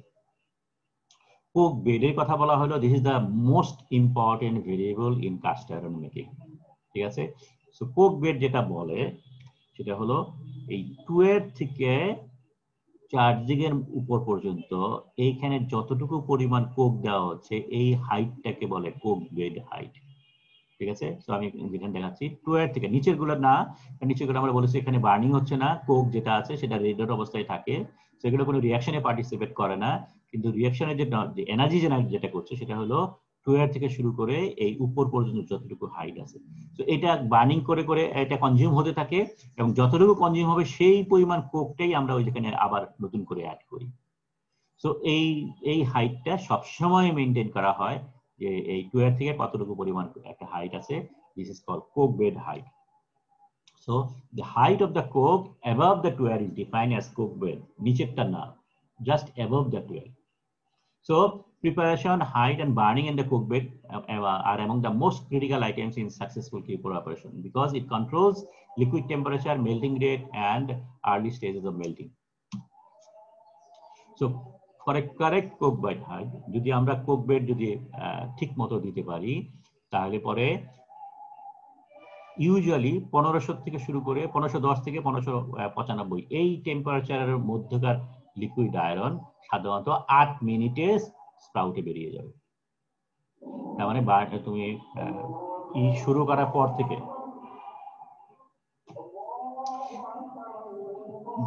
বাতাস ব্লো করার পরের থেকে 8 মিনিটের মধ্যে ট্যাপল দিয়ে আয়রন বেরোনো শুরু করবে, যে আয়রনের টেম্পারেচার 1510 থেকে 1595। This is the ideal scenario. এই ধরনের সিনারিও যদি হয় তাহলে তোমাকে ধরে নিতে হবে কোক বেড হাইট যেটা দিয়েছো সেটা ঠিক আছে। যদি কোক বেড হাইট কম থাকে তাহলে কি হবে, 8 মিনিটের আগেই বেরিয়ে যাবে লিকুইড আয়রন, যেহেতু হাইট ছোট আছে। High melting rate, faster rate, যেহেতু জমা পরিমাণ কম হবে, ফাস্টার রেটে বেরোনো শুরু করবে, and temperature be lower, low temperature হবে যেহেতু কোক কম আছে। সো ওখানে লো টেম্পারেচার হবে, অক্সিডেশন অফ আয়রন হবে যেহেতু কোক বেড কম আছে। কোক বেড কম থাকার কারণে অন্যান্য রিঅ্যাকশন না হয়ে আয়রন যেটা ফর্ম করছে সেটা সাধারণত অক্সিডেশন হওয়া শুরু করবে। নরমালি কোক থাকলে পরে বাতাসটা কোকটা আগে নিত, এখন কোক কম হওয়ার কারণে আয়রন যেটা তৈরি হচ্ছে pure iron, liquid pure iron, সেই লিকুইড পিওর আয়রন অক্সিডাইজ হওয়া শুরু করবে। লো কার্বন ইকুইভ্যালেন্ট ভ্যালু, বিকজ যে হাইটের মধ্যে আয়রনটা জমার কথা ছিল সেই হাইটটা ছোট হয়ে গেছে, অ্যাজ এ রেজাল্ট ওখান থেকে কার্বন ডিফিউজার টেন্ডেন্সি বা পরিমাণ কমে যাবে। সো লো কার্বন ইকুইভ্যালেন্ট কম থাকবে কি কাস্ট আয়রনের মধ্যে, অ্যাজ এ রেজাল্ট গ্রে আয়রনের পরিবর্তে হোয়াইট আয়রন হওয়ার সম্ভাবনা বেশি থাকবে। সো চিল ডেপথ যেটা বলি আমরা, একটু পরে বলবো কতটুকু জায়গায় গ্রে আয়রন হয় নাই সেটাকে বলে চিল। সো এটা পাবে। তার মানে লো কোক বেড হাইট যদি দাও তাহলে পরে কম সময়ের মধ্যে আয়রন বেরোনো শুরু করবে, যে আয়রনের মেল্টিং পয়েন্ট কম, যে আয়রনের মধ্যে কার্বনের পরিমাণে কম, যে মেল্টিং রেট কম হবে এবং আয়রন অক্সিডাইজ হওয়ার সম্ভাবনা বেশি থাকবে। অন দ্য আদার হ্যান্ড যদি বেশি কোক বেড হয়ে যায় তাহলে পরে সময় বেশি লাগবে আয়রন বেরোতে, লো মেল্টিং টেম্পারেচার হবে because Coke burning insufficient, soft মানে কম বার্নিং কোক এখানে আছে। সো মেল্টিংটা এফিশিয়েন্টলি হবে না, রিঅ্যাকশন বেশি জেনারেট করবে না, এন্ড মেল্টিং রেটও কম হবে বিকজ লম্বা সময় ধরে আয়রন করতে থাকবে। তো সাধারণত একটা ফর্মুলা আছে, যে ফর্মুলা দিয়ে আমরা Coke bed height tentatively calculate করতে পারি, সেটা হলো 10.5 রুট ওভার যে প্রেসারে এয়ার দিচ্ছি, it must be ounce per square unit, and then plus F, এফটা হলো নর্মালি 6, যদি কার্বন কম চাই তাহলে এটা বেশি হতে হবে, low for low carbon, high for high carbon. So this is the typical formula by which you can calculate the coke weight. Combustion যখন হবে, কম্বাসনটা তোমার আইডিয়াল হচ্ছে কিনা, কোক বেড আইডিয়াল হচ্ছে কিনা সেটা ক্যালকুলেট করার আরেকটা উপায় আছে, সেটা হলো ফ্লু গ্যাস যেটা বেরোচ্ছে সেই ফ্লু গ্যাসে কার্বন মনোক্সাইড কার্বন ডাইঅক্সাইডের রেশিওটা কেমন। ইউজুয়ালি কার্বন মনোক্সাইড 11 থেকে 15 এবং কার্বন ডাইঅক্সাইড 12 থেকে 14% থাকলে আইডিয়াল অপারেশন ধরে নেওয়া হয়। সো এই ডটেড জোন যেটা আছে, so this is the ideal flue gas analysis. যদি কার্বন মনোক্সাইড বেশি হয়, কার্বন ডাইঅক্সাইড বেশি হয় তার মানে এক্সেস এয়ার দেওয়া হয়েছে, যদি কার্বন মনোক্সাইড বেশি হয় তার মানে এক্সেস কোক দেওয়া হয়েছে। সো ফ্লু গ্যাস দেখে আমরা হিসাব করতে পারি। So for unbalanced coke and air supply, certain melting problem arise. Coke বেশি দাও বা আয়রন এয়ার বেশি দাও, যেটাই দাও না কেন, problem will happen. Excessive Coke দিলে কোক ওয়েস্টেজ হবে, লো মেল্টিং পয়েন্ট জেনারেট করবে, স্লো মেল্টিং রেট হবে, একটু আগে আমরা আলাপ করেছি, হাই কার্বন থাকবে বিকজ লম্বা হাইট জুড়ে আয়রন পড়ছে, সো বেশি কার্বন ডিফিউজ করার টেন্ডেন্সি থাকবে, এক্সেসিভ রিফ্র্যাক্টরি এরোশন হবে, কোক বেশি হওয়ার কারণে এখানে রিফ্র্যাক্টরি এক্সেসিভ করোশন হয়। এক্সেস এয়ার যদি দাও তাহলে বার্নিং বেশি হবে, কার্বন ডাই অক্সাইড বেশি জেনারেট করবে। লো মেল্ট টেম্পারেচার, এটা কেন হবে?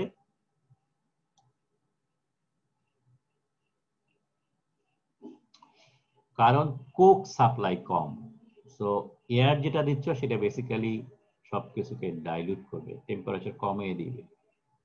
এয়ারের টেম্পারেচার থাকে হলো মনে করো ম্যাক্সিমাম 150, যদি আমরা প্রিহিটেড অবস্থা দিই, রুম টেম্পারেচার দিলে তো কথাই নেই। সো রুম টেম্পারেচার লো টেম্পারেচার একটা এয়ার বাতাস হাই ভেলোসিটির ভিতরে দিচ্ছ, ভিতরে টেম্পারেচার কম জেনারেট করছে বিকজ কোক কম আছে, এজ এ রেজাল্ট এটাকে চিলিং ইফেক্ট করবে ভিতরে, এজ এ রেজাল্ট টেম্পারেচার কমে যাবে। অক্সিডেশন অফ আয়রন, বেশি বাতাস, কার্বন কম, সো কার্বন কম রিঅ্যাক্ট করবে, আয়রন বেশি রিঅ্যাক্ট করবে। Higher loss of silicon manganese, silicon oxidise হবে, ম্যাঙ্গানিজ অক্সিডাইজ হবে। টেম্পারেচার যেহেতু কম সুতরাং সিলিকা ভেঙে যাওয়ার সম্ভাবনা কম থাকবে, ম্যাঙ্গানিজ ভেঙে যাওয়া কম থাকবে।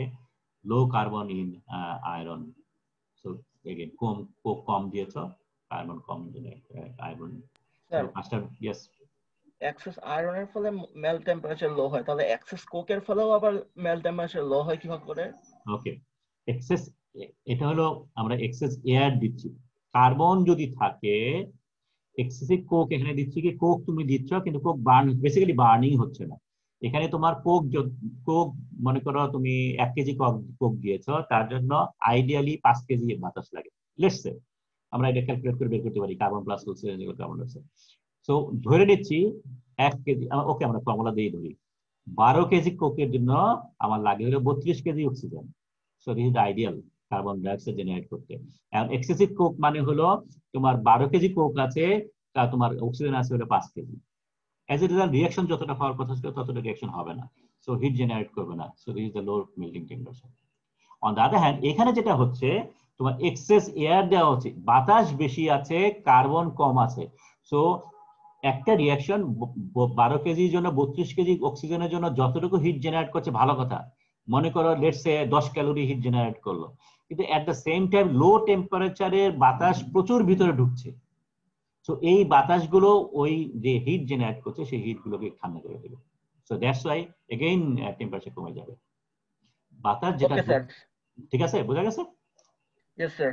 ওকে, তো সাধারণত একটা ওভারঅল একটা ইন্ডাস্ট্রিতে আমরা ঠিক মতো অপারেট করছি কিনা সেটা একটা ওভারঅল একটা হিসাব করা যায়, যে আলটিমেটলি তুমি কত অ্যানুয়ালি কত টন কোক দিয়েছো, অ্যানুয়ালি কতটুকু মেটালিক চার্জ করছো, তার একটা রেশিও সাধারণত বলে স্পেসিফিক কোক কনজাম্পশন। এটা দেখে মোটামুটি আইডিয়া করা যায় তোমার অপারেশন কেমন হচ্ছে। ওকে, আমরা মনে হয় অনেক দূর আগে গেছি। আচ্ছা, এই চার্টটা শেষ করে আমরা দিয়ে দিই। Melting rate, combustion temperature. So overall আমরা যে 3টা ভেরিয়েবলের কথা আমরা আলাপ করলাম, সেটা হলো কি রেটে তুমি আউটপুট দিচ্ছ, কি টেম্পারেচার হচ্ছে, এবং কি কোক দিচ্ছ, বাতাস কোক আয়রন মানে কি কোক রেশিও ইউজ করছে, এই সবগুলো আলটিমেটলি একসাথে ইন্টারফ্লুইং। সো এটা এখানে একটা টিপিক্যাল একটা গ্রাফ দেওয়া আছে, একটা সুন্দর একটা গ্রাফ আছে। তো এটা দেখে আমরা যেটা বলতে পারি, হায়ার মেল টেম্পারেচার যদি চাই, তাহলে টেম্পারেচার যদি বেশি চাই, তাহলে সো এটা হলো তোমার কি রেটে বাতাস দিচ্ছ, ব্লাস্ট রেট। সো রেট তোমাকে বাড়াতে হবে, air blast is increased. So rate, তার মানে এটা যদি বাড়াতে চাই তাহলে এটা বাড়াতে হবে, এট দ্য সেম টাইম এটা বাড়াতে হবে। সো এটা বাড়ানো মানে এই লাইনগুলো হলো কোক রেট, কোক রেশিও। তার মানে কোক রেশিও কমাতে হবে। কোক রেশিও কমানো মানে কি? কোক রেশিও কমানো মানে কোকের পরিমাণ বাড়িয়ে দেওয়া। কোক রেশিও মানে হলো আয়রন বাই কোক। সো এটা কমে যাওয়া মানে হলো কোকের পরিমাণ বাড়িয়ে দেওয়া। সো তোমাকে টেম্পারেচার বাড়াতে গেলে কোক বাড়াতে হবে, কোক বাড়াতে হওয়া মানে হলো কোক রেশিও কমায় দিতে হবে। So higher melting temperature result করবে এয়ার প্রেসার বাড়িয়ে দিতে হবে, কোকের পরিমাণ বাড়াতে হবে। On the same time melting rate তুমি যদি বাড়াতে চাও, এটা যদি বাড়াতে চাও, তাহলে এগেইন এয়ার প্রেসার বাড়াতে হবে, এট দ্য সেম টাইম এটা এদিকে যেতে হবে। সো এদিকে যাওয়া মানে হলো আমাকে এদিকে যেতে হবে, এদিকে গেলে পরে তার মানে এটা এদিকে আসতে হবে। এদিকে আসা মানে হলো কোক রেশিওটা বাড়াই দিতে হবে, তার মানে রেশিওর মধ্যে কোকের পরিমাণ কমাই দিতে হবে, আয়রনের পরিমাণ বাড়াই দিতে হবে। আয়রনের বাড়িয়ে দেওয়া মানে হলো মেল্টিং রেট বেড়ে যাওয়া। সো এইভাবে এই 3টা প্যারামিটার একসাথে আমরা কন্ট্রোল করতে পারি। সো স্যার এই চার্টটা ঠিক বুঝলাম না লজিক গুলো। ওকে, এখানে স্যার এক্স অ্যাক্সিসে কি স্যার একটা ভেরিয়েবল না দুটো ভেরিয়েবল? এখানে টোটাল চারটা ভেরিয়েবল আছে। মেইন ওয়াই অ্যাক্সিস হলো টেম্পারেচার, এক্স অ্যাক্সিস হলো কি রেটে আয়রন বেরোচ্ছে, এবং এটা কন্ট্রোল করার জন্য এখানে দুইটা ভেরিয়েবল আছে। একটা হলো বাতাস কি রেটে দিচ্ছি, 550 cubic feet per minute, 706 cubic feet per minute etcetera. So এটা এদিকে বাড়তেছে, এদিকে বাড়া মানে এই লাইনগুলা, এই লাইনগুলা। সো এই লাইনটা হলো 500 লাইন, 550 লাইন, এটা 700 লাইন, এটা 800 লাইন, এটা 1000 লাইন। আর এই লাইনগুলো হলো কোক রেশিও, তার মানে যত উপর দিকে যাচ্ছি কোক রেশিও তত কমতেছে। কোক রেশিও কমা মানে, কোক রেশিও কাকে বলে, উপরে হলো আয়রন, নিচে হলো কোক। তার মানে কোক রেশিও কমা মানে হলো কোকের পরিমাণ বাড়িয়ে দেওয়া, নিচেটা যদি আয়রন ফিক্স করি, কোক বাড়িয়ে দেওয়া মানে কোক রেশিও কমে যাওয়া। সো আমি যদি ফাইনাল টেম্পারেচার যদি বাড়াতে চাই, টেম্পারেচার বাড়ানোর বিভিন্ন কারণে প্রয়োজন আছে। কাস্টম যদি আমরা 100% গ্রে আয়রন করতে চাই তাহলে টেম্পারেচার হায়ার দরকার পড়ে, এক্সেট্রা এক্সেট্রা। সো টেম্পারেচার যদি বাড়াতে চাই তাহলে আমাদেরকে উপর দিকে উঠতে হবে for fixed iron melting rate. So মনে করো 2 যদি মেল্টিং রেট ফিক্স করি, তাহলে টেম্পারেচার বাড়বে কখন? টেম্পারেচার বাড়বে এই লাইনগুলো যদি উপর দিকে উঠে। তার মানে এই লাইনগুলো কিসের লাইন? সেটা হলো কোকের লাইন। সো কোকের পরিমাণ বাড়াতে হবে। সো এখানে বলছি Coke ratio is decreased. Coke ratio decrease মানে কোকের পরিমাণ বাড়িয়ে দেওয়া। আরেকটা হলো এদিকে যাওয়া, এই যে এই লাইনটা, এই লাইনের চেয়ে এই লাইন একটা ফিক্সড কম্পোজিশনে 550 এখানে, 700 এখানে। তো সো 700 যদি করি তাহলে পরে টেম্পারেচার অনেক বেড়ে গেল। 500 যদি করি টেম্পারেচার 2560, আর 700 করলে পরে টেম্পারেচার 2600। সো তার মানে হায়ার মেল্টিং টেম্পারেচার যদি করতে চাই তাহলে ব্লাস্ট প্রেসার বাড়াতে হবে, কোক রেশিও কমাতে হবে। অন দ্য আদার হ্যান্ড যদি আমি এদিকে যেতে চাই, তার মানে মেল্টিং রেট যদি বাড়াতে চাই, আয়রন যদি বেশি প্রডিউস করতে চাই, তাহলে আমাদের এদিকে যেতে হবে। এদিকে যাওয়া মানে হলো লেটস সে এই লাইনগুলো এদিকে যেতে হবে। এই লাইনগুলোর দিকে যাওয়া মানে ব্লাস্ট ভলিউম মানে ব্লাস্ট রেট বাড়াতে হবে। So air blast rate increase করতে হবে। এট দ্য সেম টাইম এদিকে যাওয়া মানে হলো এই লাইনটা নিচের দিকে যাওয়া। এদিকে যাওয়া মানে হলো এটা হলো এই পয়েন্টটা হলো 11, এই পয়েন্টটা হলো 12, এই পয়েন্টটা হলো 13। তার মানে এদিকে যাওয়া মানে হলো এগুলো বাড়িয়ে দেওয়া, এগুলো বাড়িয়ে দেওয়া মানে কোক রেশিও বাড়িয়ে দেওয়া, তার মানে কোকের পরিমাণ কমিয়ে দেওয়া, আয়রনের পরিমাণ বাড়িয়ে দেওয়া। So these are 4 variable, how they interchange with each other, সেটা এখানে একটা এক্সাম্পল দেখানো হচ্ছে। একটু ফাইনালি দেখি। আচ্ছা আজকে এখন দেখি।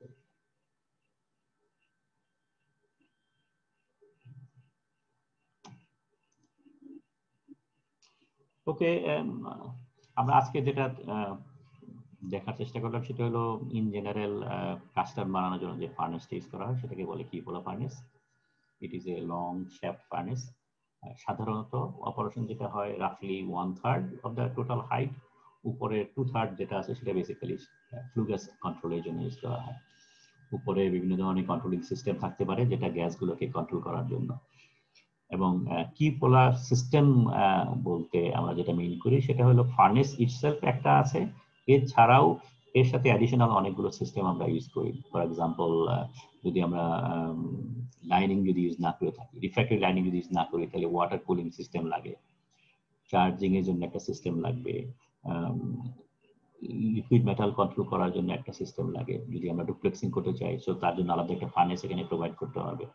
স্ল্যাগ কন্ট্রোলের জন্য একটা সিস্টেম লাগে, ফ্লু গ্যাস কন্ট্রোলের জন্য একটা সিস্টেম লাগে। So there are many systems available. Overall ultimately একটা কিউপোলা মেল্টিং সিস্টেম বলে আমরা ডিসাইড করব, কন্ট্রোল করব, আন্ডারস্ট্যান্ড করতে পারি। কিউপোলা কোনটা সিলেক্ট করবো সেটা অনেকগুলো ভেরিয়েবলের উপর ডিপেন্ড করে। কিউপোলা সাইজ কেমন, কি রেটে আমরা মেটাল এক্সট্রাক্ট করব, কি রেটে আমরা কোক ইউজ করব, etcetera etcetera. So there are many variables আছে। আমরা অন্যান্য অ্যাডিশনাল ফ্যাসিলিটির জন্য কতটুকু জায়গা অ্যাভেলেবল আছে সেটার জন্য আমরা যদি জায়গা না থাকে তাহলে আমরা রিজেনারেটিভ সিস্টেম ইউজ করতে পারবো না, এন্ড সো অন। সো এই ধরনের বিভিন্ন ভেরিয়েবল দিয়ে আমরা আলটিমেটলি একটা সিলেক্ট করি কিউপোলা কি ধরনের হবে তার উপরে। এবং কিউপোলার নিটিগ্রিটিস যেগুলো আছে মানে অ্যাকচুয়াল ভিতরের যে কন্ট্রোল যেগুলো আছে, কিউপোলা সাইজ কত হবে, কত বড় কিউপোলা ইউজ করব, তার মধ্যে কোক রেশিও কেমন হবে। সো এগুলোর কন্ট্রোলের জন্য কয়েকটা প্যারামিটারস আমরা ইউজ করি সাধারণত। ইনসাইড ডায়ামিটার অফ দ্য কিউপোলা সেটা দিয়ে আমরা সাইজ হিসাব করি, এবং তার মধ্যে কোক রেশিও বলে একটা ইম্পর্টেন্ট প্যারামিটার আছে। তার মানে প্রতি কেজি কোকের জন্য কত কেজি আয়রন, সেই রেশিওটাকে কোক রেশিও বলে। সো এটা একটা ইম্পর্টেন্ট প্যারামিটার, সেটা আলটিমেটলি ডিসাইড করে কত সাইজের কিউপুলা লাগবে, কিউপুলার কত রেটে আমরা বাতাস দিব, এবং সেই বাতাস দেওয়ার জন্য যে টুয়ার যেটা আছে সেই টুয়ার ডিজাইন করার সময় টুয়ারের ডায়ামিটার কত হবে যার ভিতর দিয়ে বাতাসটা ভিতর ঢুকবে, তো ক্রস সেকশন অফ দ্য টুয়ার কতটুকু হবে যেটা ভিতর দিয়ে বাতাস ঢুকবে। তার মানে আমরা যখন আমরা বাতাস প্রেশার ক্যালকুলেট করবো, সো এই ক্রস সেকশন দিয়ে আমরা formula, so pound by cross সেকশনের এরিয়া, সেটা ক্যালকুলেট করার জন্য টুয়ার ডাইমেনশনটা হিসাব করবো। So this are that nitty gritty of design of cupola. Cupola অপারেশনের মধ্যে আমরা দেখেছি যে কোক বেড বলে একটা ইম্পর্টেন্ট ইস্যু আছে। কোক বেডটা হলো যে টুয়ার থেকে কতটুকু পর্যন্ত আমরা শুধু কোক দিয়ে করেছি, সেই হাইটটা হলো কোক বেড। এবং এই Coke bed design is critical issue because it ultimately controls the temperature of the liquid metal and it controls the chemistry as well, because এটা যদি কম থাকে তাহলে পরে কার্বন ভিতরে কম ঢুকবে, এটা যদি বেশি থাকে তাহলে পরে কার্বন বেশি ঢুকবে। টেম্পারেচার ইউজুয়ালি সবসময় কমে যায়, এটা কম বেশি দুইটাই থাকলেই পরে টেম্পারেচার কমে যায়, এক্সেপ্ট এক্সেপ্ট। সো এই এবং কিউপুলা অপারেশন কেমন হচ্ছে সেটা ডিসাইড বোঝার জন্য অনেকগুলো মেথড আছে, আমরা শুধু আজকে একটা মেথডই আলাপ করলাম, সেই মেথডটা হলো fluke acid analysis. So fluke gas ultimately একটা হিন্টস দেবে যে আমাদের রিঅ্যাকশনটা ঠিক আছে কিনা, অর্থাৎ কোক যেটা দিচ্ছি সেটা বেশি দিচ্ছি নাকি আমরা এয়ার বেশি দিচ্ছি। একটা রিঅ্যাকশনের মধ্যে একটা জোন আছে, যে জোনের মধ্যে আমরা ধরতে পারি যে কার্বন মনোক্সাইড এবং কার্বন ডাইঅক্সাইড যদি এই জোনের মধ্যে থাকে তার মানে আমরা সেফ সাইডে আছি রিঅ্যাকশন। সো আজকে এই পর্যন্তই, আমরা পরে ক্লাসে বাকি লেকচারের বাকি অংশটুকু শেষ করব। স্যার ইয়েস স্যার আমাদের প্রেজেন্টেশনটা স্যার একটু রিস্কেজুয়াল করে ওকে, হ্যাঁ প্রেজেন্টেশন এই বুধবারে যে প্রেজেন্টেশন হবে সেটা আবার প্রথম দিকে আমরা শুরু করি, মাঝখানে কোনো একটা দিন আমরা ইউজ করব এই যে জট পাকালো সেই জটটা দূর করার জন্য, কিন্তু আমরা প্রথম দিকে শুরু করতে হবে, না হলে পরে আমরা একটা মানে গ্র্যাজুয়াল সিস্টেমের মধ্যে আমি প্রেজেন্টেশন দিয়েছি, যার কারণে তো এটা আবার একের থেকেই শুরু হবে। সো ধরে নাও প্রথম এই বুধবারে 4 জন যে প্রেজেন্টেশন করবা, প্রথম চারটা যেটা ছিল সেই চারটা, ঠিক আছে? আর স্যার ক্লাসের প্রথমে আপনি বলছিলেন স্যার আপনি একটা অ্যাসাইনমেন্ট দিয়েছিলেন মানে একটা প্রেজেন্টেশন দিয়েছেন, কিন্তু আমরা কিন্তু স্যার একটাই পেয়েছি, মানে তোমাদের অ্যাসাইনমেন্ট তো একটা আছে, একটা অ্যাসাইনমেন্ট আছে না স্যার? ওইটাই প্রেজেন্টেশন স্যার, মানে আপনি বলছিলেন না প্রেজেন্টেশন দিয়েছেন বা অ্যাসাইনমেন্ট দিয়েছেন। শুনো আমার কথা শোনো, আমাকে নিয়ম বলে যে দিয়েছে যে কোনোটাই দুইটার বেশি নেওয়া যাবে না, ক্লাসে 2-3টা নিতে 4টা নিতে আমার কোনো আপত্তি নেই, কিন্তু বলছে ক্লাসে 2টা বেশি নেওয়া যাবে না। তো আমরা 2টা ক্লাসে শেষ করে ফেলেছি। অ্যাসাইনমেন্ট আমরা 2টা দেব, একটা অ্যাসাইনমেন্ট আমি দিয়েছি যেটা আমার খুব সময় ছিল গেটিং ডিজাইন, তাই তো? না স্যার, এটা নিয়ে স্যার একটু কনফিউশন হয়েছে, অ্যাসাইনমেন্ট গুলো স্যার ছিল না কোনটা। গেটিং ডিজাইনে একটা অ্যাসাইনমেন্ট ছিল না, দেই নাই? না স্যার, আমি এক সেকেন্ড আরেকবার সবাইকে জিজ্ঞেস অ্যাসাইনমেন্ট করব। কিসের ছিল? ফিডিং ডিজাইনে স্যার অ্যাসাইনমেন্ট একটা অ্যাসাইনমেন্ট তো তোমাদের দিয়েছিলাম, তোমরা দিয়েছো এটা? স্যার টিমস একটু দেখেন স্যার, কোনো অ্যাসাইনমেন্ট তো আমরা দেই নাই স্যার। স্যার ডিজাইনের উপর আমরা ক্লাস টেস্ট দিয়েছি। ক্লাস টেস্ট দিয়েছি স্যার। জেনারেল ক্লাসে কোনো অ্যাসাইনমেন্ট দাও নেই? না স্যার। ওকে, তাহলে আমি 2টা অ্যাসাইনমেন্ট দেব, তাহলে 2টা অ্যাসাইনমেন্ট বাকি রইলো। আমি ওকে ঠিক আছে, ক্লাসে 2টা হয়েছে। এখন এই যে প্রেজেন্টেশন তোমরা যেটা দিচ্ছ সেই প্রেজেন্টেশনটা আমি একটা প্রেজেন্টেশনেই 2টা মার্কস দেব, তার মানে এই প্রেজেন্টেশনের মধ্যে 20 মার্ক থাকবে, ভাইবার মধ্যে 20 মার্ক থাকবে। তো তোমাদের বাকি থাকবে হলো এই প্রেজেন্টেশন ভাইবা শেষ হয়ে গেলে পরে 2টা অ্যাসাইনমেন্ট থাকবে। ওকে, আমি ইমিডিয়েটলি একটা অ্যাসাইনমেন্ট দিয়ে দেব তোমাদের। বলো। আমাদের পরীক্ষা কিন্তু স্যার 2n, মানে 4 ক্রেডিট 2n, সেই তো 4টা, 2টা 2n, n মানে হলো 4, ঠিক আছে? সো n এর মধ্যে 1 নম্বর হলো অ্যাসাইনমেন্ট, 2 নম্বর ক্লাস টেস্ট, 3 নম্বর প্রেজেন্টেশন, 4 নম্বর ভাইবা, এই হলো 4। এবং এটা প্রত্যেকটা 2টা করে ভাইবার। জি স্যার, তাহলে স্যার ভাইবার প্রেজেন্টেশন, তাহলে কিন্তু স্যার আরেকটা ভাইবার প্রেজেন্টেশন নিতে হবে না? কারণ স্যার ভাইবা তো 2টা 40 মার্ক। 2টা 40 মার্ক। মার্কসের কথা আপাতত ভুলে যাও, মার্কসের কথা আপাতত ভুলে যাও। 2টা ভাইবা দেওয়ার কথা ছিল, আমি বলেছি তোমরা যখন প্রেজেন্টেশন দিবা আমি ওইটাকেই 2টা হিসাবে কাউন্ট করব, আমি বলেছি সেটা আগেই। সো 2 প্রেজেন্টেশন আর 2টা দেব না, প্রেজেন্টেশন একটা হবে এবং সেটাই ডাবল হিসাবে কাউন্ট হবে। আচ্ছা তোমাদের প্রথমেই বলে দিয়েছি। যেটা হয়েছে স্যার, আসলে অন্য সাবজেক্টগুলোতে স্যার ওই আগের নিয়মটা স্যার ফলো হয় না। আমরা যতটুকু জানতাম যে একাডেমিক কাউন্সিল মানে বলেছে যে ওইটা ফলো করার দরকার নেই, আমরা সব সাবজেক্টে 4-5টা করে সিটি দিচ্ছি আর কি। ওই জন্য 5টা করে সিটি দিচ্ছে? জি স্যার, সিটি স্যার ওরকম কোনো রেগুলেশনস নাই স্যার, মানে দরকার হলে স্যাররা অ্যাসাইনমেন্ট নিচ্ছেন একটা দুটা কিন্তু। ওকে শোনো, সবাই যদি নেয় আমি নো প্রবলেম। আমি তাহলে যেটা করব, আমি আজকে আমার হেড স্যারের সাথে আলাপ করব, আলাপ করে বলবো যে আমি কি ওই ফরেন হিসাবে আগে যেভাবে করেছে সেটা করতে পারবো কিনা, ঠিক আছে, অর্থাৎ ক্লাস টেস্ট বেশি নিতে পারবো কিনা। যদি সে বলে করা যাবে, এটা অ্যাকসেপ্টেড হয়েছে, আমার কোনো অসুবিধা নেই, আমি আরো ক্লাস টেস্ট নেবো, ঠিক আছে। থ্যাংক ইউ স্যার, এটাই আর কি। ওকে ঠিক আছে, কোনো অসুবিধা নেই, তাহলে আজকে শেষ করি। স্যার একটা শর্ট কোয়েশ্চেন ছিল গেটিং ডিজাইন নিয়ে। সেটা হচ্ছে স্যার, আমরা যখন গেটিং ডিজাইন করেছিলাম ক্লাসে, আমরা যে কাস্টিংটার জন্য করেছিলাম ওখানে আমরা কাস্টিং এর উপরে মোল্ডের হাইটটা ধরেছিলাম 50 মিলিমিটার স্ট্যান্ডার্ড। এখন ওই কাস্টিংটার হাইট অনেক বড় ছিল, 150 বা এরকম কিছু একটা। কিন্তু স্যার আমরা যদি খুব থিন কাস্টিং করি, যেমন যদি হাইট হয় 15 মিলিমিটার এর মতো, তাহলে স্যার ওখানে আমরা উপরে যে মানে কাস্টিং এর উপর থেকে মোল্ড কতটুকু হবে ওইটা আসলে কিভাবে ডিসাইড করব? মানে আমরা যে স্ট্যান্ডার্ড নরমালি তুমি থিন কাস্টিং হোক আর যেটাই হোক, নরমালি তোমার ফ্লাক্স তো থাকবে একটা, তাই না, এবং ড্র্যাগ একটা থাকবে, এবং নরমালি এগুলো সাধারণত 80 থেকে 100 মিলিমিটার সাইজের হয়ে থাকে হাইট। সুতরাং ওই 80 থেকে 100 মিলিমিটার টোটাল হাইট তুমি কনসিডার করবা, ঠিক আছে। তখন আর থিকনেসটা ইস্যু হলো না, তোমার কাস্টিং এর থিকনেস ইস্যু হলো না, তুমি ধরে নেবা screw height is equal to কোপ হাইট। তো কোপ যদি মনে করো 80 ধরো, কোনো অসুবিধা নেই, কোপ 100 ধরো, কোনো অসুবিধা নেই। ইভেন তুমি যদি বলো লেটস কনসিডার দ্য কোপ height is equal to 50 millimetre, doesn't matter, তুমি শুধু ওই অ্যাজাম্পশনটা লিখে দাও, ঠিক আছে। জি স্যার। হ্যাঁ, এমন তুমি যদি ভুলে যাও, লেটস সে তোমার কাস্টিং থিকনেস 20, তুমি ধরলা হলো 30 ধরলা কোপ হাইট, তখন একটু সন্দেহ হবে, তাই না, তখন একটু চিন্তা ভাবনা করে তুমি আসলে ব্যাপারটা বুঝো নাই। জি স্যার। ঠিক আছে, বেসিক্যালি এই জিনিসটা তুমি এই যে কোশ্চেনটা করলা এর মানেটাই হলো তুমি ব্যাপারটা বুঝতেছো, ঠিক আছে। এবং এই জিনিসটা ক্লাস তুমি যখন পরীক্ষার মধ্যে দিবা, জাস্ট ওইটা এক্সপ্লেন করো, আর নাথিং এলস, আর কিছু দরকার নেই, আর বেশি কিছু আমি চাই না। Okay sir. ওকে, শেষ করি আজকে তাহলে, খুদা হাফেজ।